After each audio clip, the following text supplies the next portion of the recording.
Welcome to Wealthion. I'm Chemi, wrapping up my first week here on the channel. Thanks for sticking with us throughout the journey.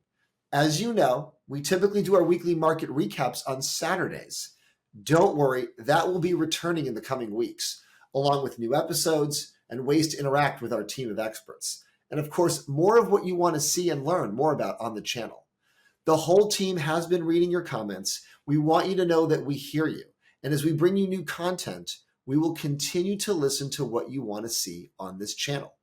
We'll also keep doing what Wealthion does best by being a trusted partner on your financial journey.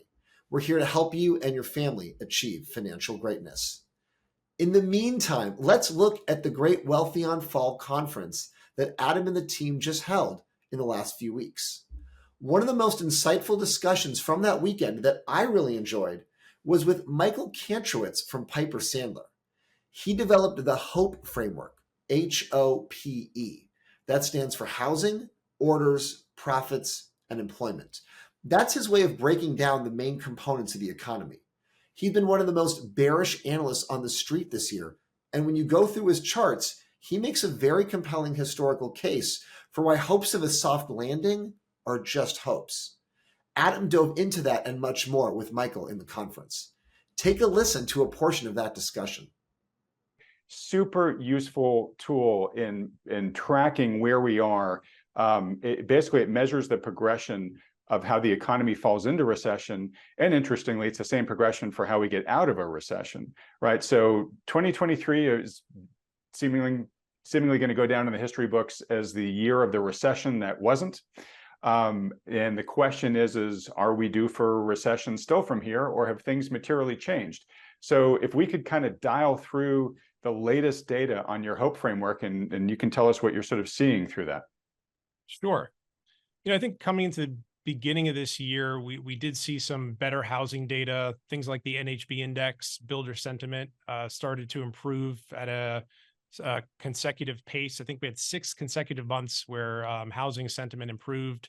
We saw other housing activity data like building permits and housing starts stabilize and rebound. And I think that was part of what got the soft landing excitement really to gain some fuel and some acceleration in that story. In the last 3 months, what we have seen is an unwind of a lot of that improvement, certainly in the momentum of the data. The NHB has been down now for 3 consecutive months. We're back to a 40 reading that just came out this week. And we've seen home builder stocks get hit. And obviously, interest rates have continued to move higher to a point where people are concerned that whatever we had seen is not going to be sustainable. Right. And to a point where you had like the head of the NAR and the national mortgage lenders write to the Fed and say, please, please cut rates. Exactly. Wrote a letter. So they would tell you that the economy is still rate sensitive. I think that's probably what they were screaming in their letter. I'll show you a chart real quick of the NHB index to highlight how, we are still rate sensitive.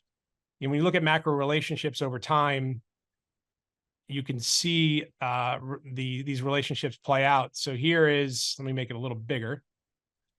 This is the blue line is the 30-year mortgage rate, and it is advanced about 6 months. And the black line is the NHB index. Great. And just to be clear, this is an inverted chart of the mortgage rate.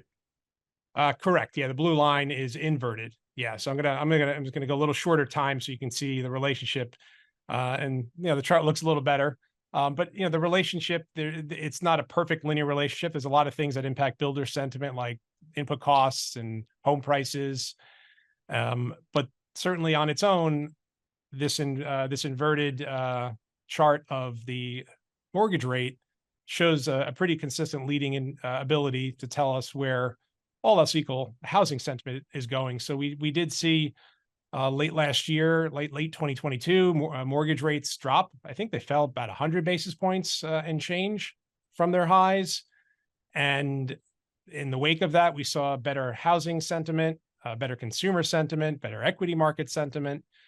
And after the banking crisis, early in April, we started seeing rates march back higher, and they've continued to move higher. So the signal there is that home sentiment and housing in general, I'd say, is going to see the lagged effect of higher rates for the foreseeable future, the next 5-6 months.